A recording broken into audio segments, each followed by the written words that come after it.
Oi, tudo bem? Começamos agora o Conversando Evangelho, o estudo semanal do Evangelho segundo o Espiritismo, tradução Guilhom Ribeiro. O estudo de hoje é o número 11, capítulo 2, Meu Reino Não É Deste Mundo, item 1.3. Em nome da Casa Virtual Luz Espírita, Cavile, agradecemos a presença da Maria Rita, do Josimar, do Ney e da Michele. Pedimos agora para Maria Rita realizar a prece inicial. Pai Celestial, pedimos a sua orientação para o nosso estudo desta noite, que a nossa participação seja coroada de êxito e que os espíritos de luz que acompanham o nosso trabalho nos inspirem e nos orientem, protegendo-nos do orgulho e da vaidade. Que todos aqueles que participam desta reunião, encarnados e desencarnados, possam colher frutos de conhecimento, de sabedoria e de misericórdia para com todos. Assim seja. Que assim seja. Muito obrigado, Maria Rita. E agora, pergunto para Josimar. Qual era a ideia que os judeus tinham acerca da vida futura? Bom, boa noite. A ideia que os judeus faziam da vida futura era muito vaga, né? Eles acreditavam em anjos como sendo seres privilegiados da criação divina, né? Eles ignoravam que os humanos pudessem evoluir e compartilhar a felicidade dos anjos. Para eles, os anjos eram criados, criaturas especiais criadas por Deus, né? E criados para viver daquela forma, sem dor, sem sofrimento, sem provas, né? Eles acreditavam que nós não poderíamos compartilhar a felicidade dos anjos. Vida futura, após a morte do corpo, o espírito tornaria a Deus, né? Como ele foi, surgiu de um sopro do Criador e ao Criador retornaria. E para eles, a observância às leis de Deus eram recompensadas aqui mesmo, na Terra, né? Através da prosperidade material, através das vitórias sobre seus inimigos, assim como as calamidades e as derrotas eram castigos correspondentes à não observância das leis divinas. Era desta forma que eles compreendiam a vida futura.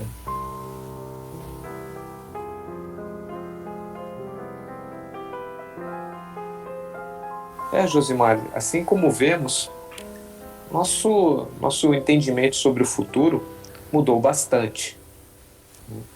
Hoje nós temos uma preocupação com o futuro muito imediato, somos muito imediatistas, né? Mas temos várias formas de ver ou compreender o futuro. Quando nos guiamos sobre qualquer sistema de crença ou influência religiosa, entendemos que mesmo quando morremos, teremos uma continuidade. Acreditamos na individualidade da alma e, dependendo desse sistema de crenças, nos leva a crer que iremos para o céu ou o inferno, dependendo das nossas atitudes, dos nossos atos. Pela doutrina espírita, acreditamos também na individualidade da alma, mas cremos na evolução do espírito que se dá por meio das múltiplas reencarnações. Diante disso, sabemos que o nosso presente determina o nosso futuro, pois o temos como consequência de nossas vivências.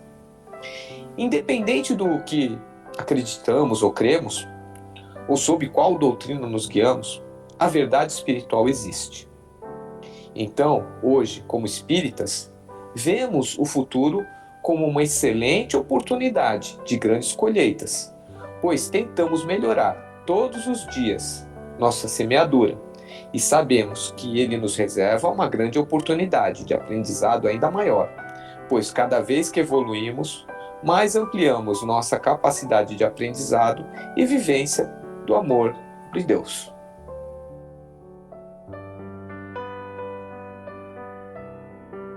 Como o Espiritismo vê a vida futura.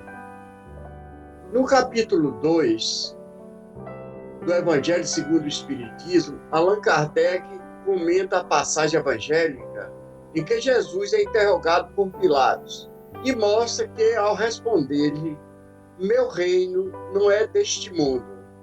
Jesus, naquele momento, se referia claramente à vida futura, ou seja, a vida do espírito após a morte do corpo físico.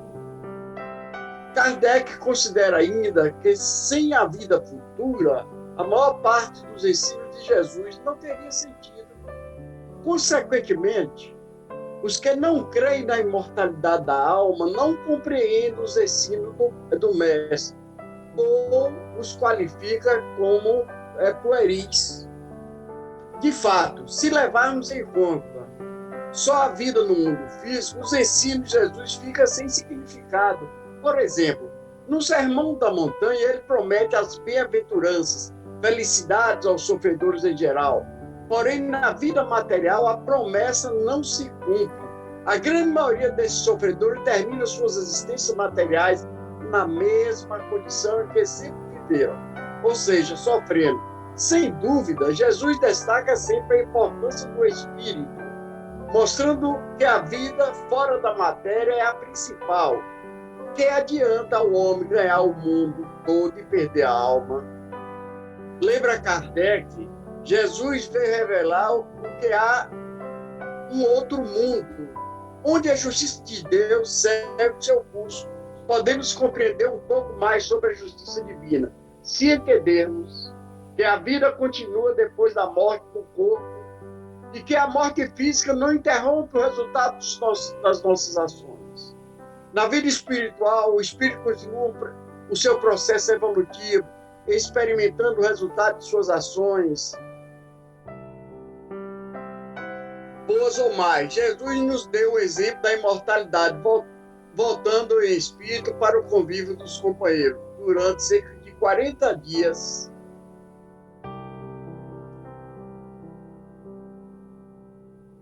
Apareceu diversas vezes, primeiro a Madalena, depois aos 2 discípulos na estrada de Emaús. Os apóstolos, reunidos em recinto fechado, apareceu várias vezes, de modo a não deixar dúvida quanto à vida na outra dimensão.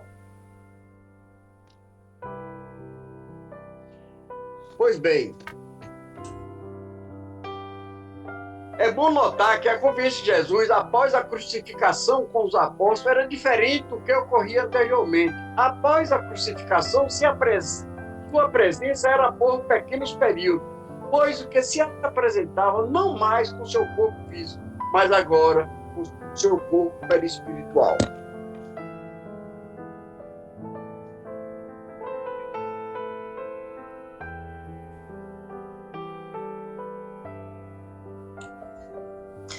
Bem, apesar da aceitação do fato da continuidade da vida dar ao homem o equilíbrio e a serenidade para melhor compreender os reveses, isto significa que devemos desprezar as coisas materiais?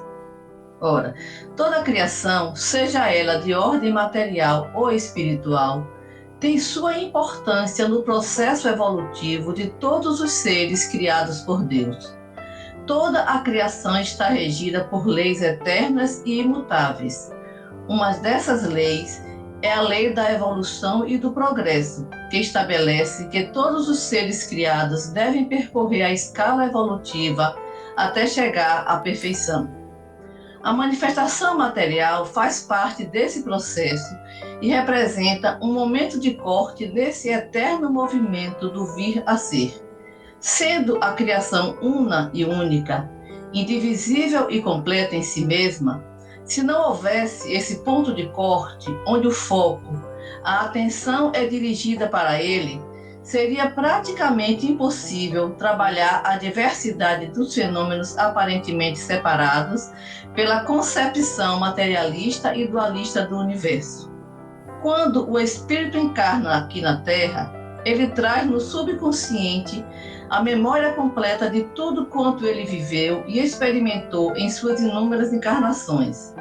Em cada encarnação, ele trabalha questões mal resolvidas em encarnações anteriores, no sentido de libertar-se das imperfeições transitórias que o desviam e o impedem de trilhar no verdadeiro caminho rumo à luz maior.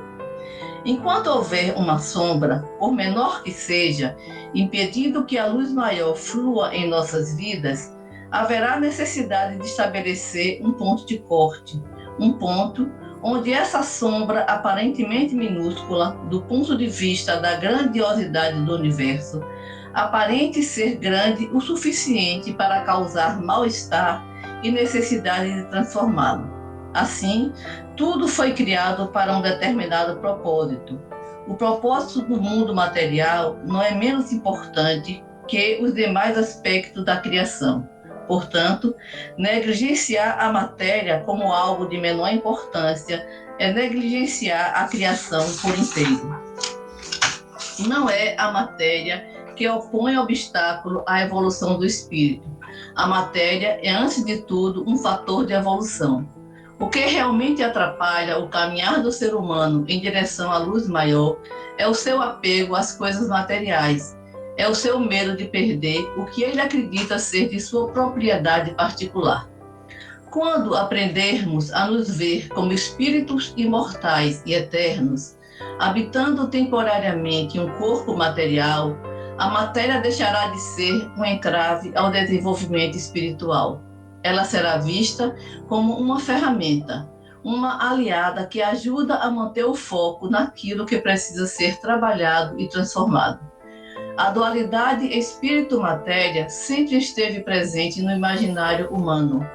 Nos primórdios da evolução humana, a consciência dessa dualidade não era tão claramente estabelecida, de modo que os rudimentos da ciência, da arte e da religião conviviam no mesmo espaço e dirigidos por uma mesma pessoa. À medida que a evolução foi avançando, a dualidade foi se tornando mais clara e definida. A ciência foi se estabelecendo nas academias, a religião nos templos e catedrais e as artes nas casas e locais de espetáculos.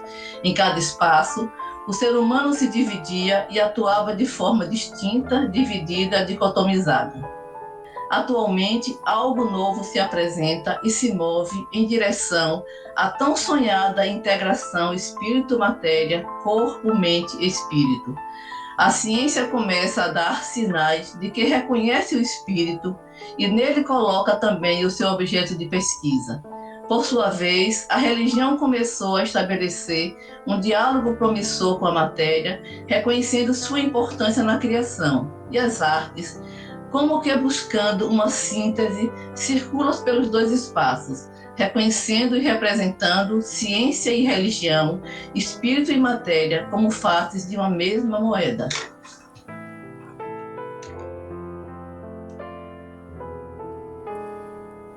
Pegando gancho no que a Rita acabou de falar, né, sobre o apego, sobre o que a gente precisa, né? A gente precisa desapegar para evoluir. Eu costumo falar aqui em casa que antigamente nós tínhamos alguns reinados. O reinado da França, da Espanha, né, da Inglaterra. Hoje em dia a gente tem verdadeiras democracias, mas os reinados continuam. Eles continuam nos apartamentos, nos condomínios, nas empresas.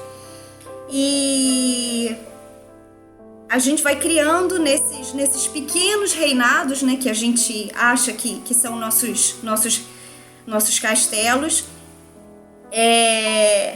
A gente cria comportamentos que a gente precisa falar sobre a diferença de autoridade e autoritarismo. A autoridade, ela serve para nos proteger, para educar nossos filhos, para ajudar no sucesso das empresas. O autoritarismo não. O autoritarismo, ele serve para cercear e para ferir. Um exemplo de autoridade, né, no lar. Filho, vai esfriar, leva o seu casaco. Autoritarismo. coloca o casaco agora. Tá aquele calor de 40 graus e a família quer que a criança lá suada coloque o casaco, né? Nas empresas, nós temos situações de líderes tiranos e que isso reflete aonde? Reflete no atendimento, reflete nas vendas, reflete no clima organizacional, ao passo que outras empresas, que o líder exerce realmente autoridade, que ele está lá junto com o time dele, a empresa só cresce.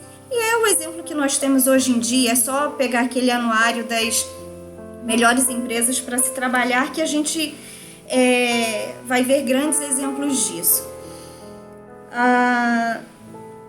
Jesus, ele foi um exemplo de autoridade. Jesus nunca foi autoritário, ele sempre foi uma autoridade. Jesus calava os doutores da lei e eu imagino a energia que era estar perto dele, né? Porque os discípulos relatam nos evangelhos a doçura e a autoridade do Cristo para falar. Naquele momento da mulher adúltera, atire a primeira pedra aquele que não tiver pecado nenhum. Olha a autoridade dessa frase. Na hora que ele fala pro enfermo, levanta-te e anda.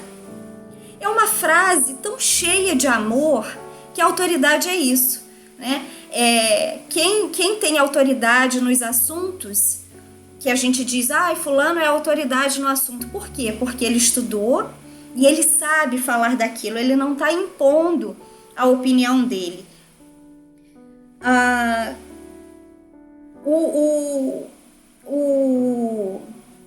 Na questão 913 do Livro dos Espíritos, os benfeitores espirituais, eles nos falam que o egoísmo é o vício mais radical e que dele deriva todo o mal.